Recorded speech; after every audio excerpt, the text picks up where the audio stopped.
Halo sahabat anime, kembali lagi di channel Anime OP. Pada kesempatan video kali ini, Anime OP akan mencoba membahas apa sebenarnya motivasi Kurohige mencari One Piece.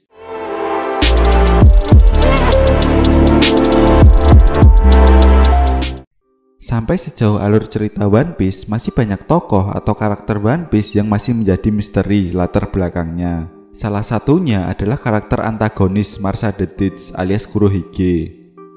Nah, dalam cerita One Piece, motivasi Luffy ingin mencari One Piece dan menemukan pulau terakhir yaitu Raftel adalah untuk berpetualang, bersenang-senang, dan tentunya untuk menepati janjinya kepada Shanks bahwa Luffy akan menjadi raja bajak laut. Lalu, bagaimana dengan Kurohige? Apa sebenarnya motivasi Kurohige mencari One Piece? Dan berikut ini mengenai pembahasan hal tersebut. Nah oke, seperti biasa sebelum masuk pembahasan jangan lupa untuk subscribe dan like-nya. Yang pertama, perbedaan masa lalu Luffy dan Kurohige. Saat Eiichiro Oda menggambarkan versi anak-anak suci Bukai, hanya Kurohige yang diperlihatkan sedang menangis. Menurut Mimin ini sangat menarik karena Kurohige biasanya diperlihatkan selalu ceria dan sering tertawa jahat. Menurut Mimin, kemungkinan masa kecil Kurohige pasti tidak bahagia. Nah, seperti yang kita tahu bahwa Oda sering menggambarkan cerita One Piece sama dengan latar belakang dunia nyata. Kemungkinan Kurohige kecil yang digambarkan oleh Oda berasal dari daerah yang terjadi konflik. Tentu saja orang yang berasal dari daerah konflik cenderung tidak bahagia. Apalagi jika saat itu Kurohige masih kecil. Waktu yang seharusnya digunakan untuk bermain dirampas oleh terjadinya konflik tersebut. Menurut Mimin, kemungkinan pada dasarnya Kurohige kecil memiliki sifat sama seperti Luffy. Hanya saja Kurohige kecil tumbuh di daerah yang lebih buruk lagi dibandingkan Luffy, dan tanpa sosok yang bisa dijadikan panduan seperti Luffy kepada Shanks. Karena itu Luffy lebih menikmati petualangannya, sedangkan Kurohige jauh lebih kalkulatif atau cara berpikir yang berorientasi pada tujuan atau hasil. Setiap langkah yang diambil Kurohige diambil dengan tujuan yang jelas.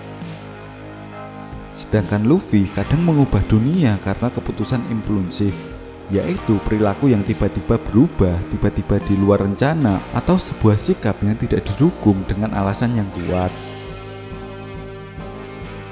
Bila benar begini, maka sudah jelas Luffy sebenarnya adalah tipe orang yang mementingkan perjalanan, bukan tujuan. Sedangkan sebaliknya, Kurohige lebih memikirkan tujuan, bukan perjalanan. Bisa saja kemungkinan besar Kurohige menginginkan harta dan tahta karena Kurohige dihantui oleh masa-masa sulitnya ketika masa kecilnya.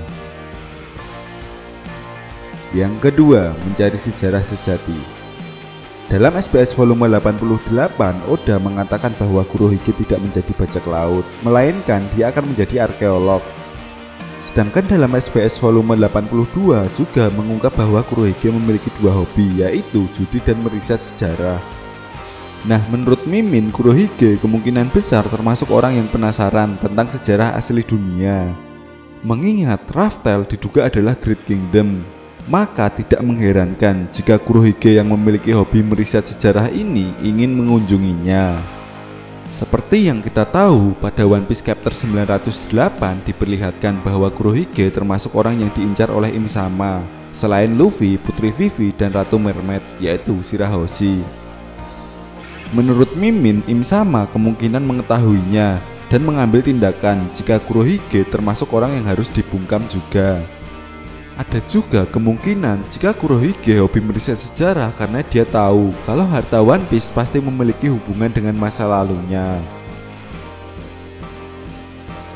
Dari pembahasan tadi, jadi kesimpulannya menurut Anime OP adalah Kurohige memiliki motivasi untuk mencari One Piece karena dia didorong oleh rasa penasarannya tentang sejarah dunia, seperti yang sudah dijelaskan tadi bahwa Kurohige memiliki hobi meriset sejarah. Dan kemungkinan Kurohige memiliki sebuah rencana yang berhubungan dengan sejarah dunia jika dia berhasil menemukan Raftel dan harta karun One Piece. Jadi bagaimana menurut kalian? Jika kalian punya pendapat lain tentang pembahasan video kali ini, silahkan berikan komentar kalian di kolom komentar.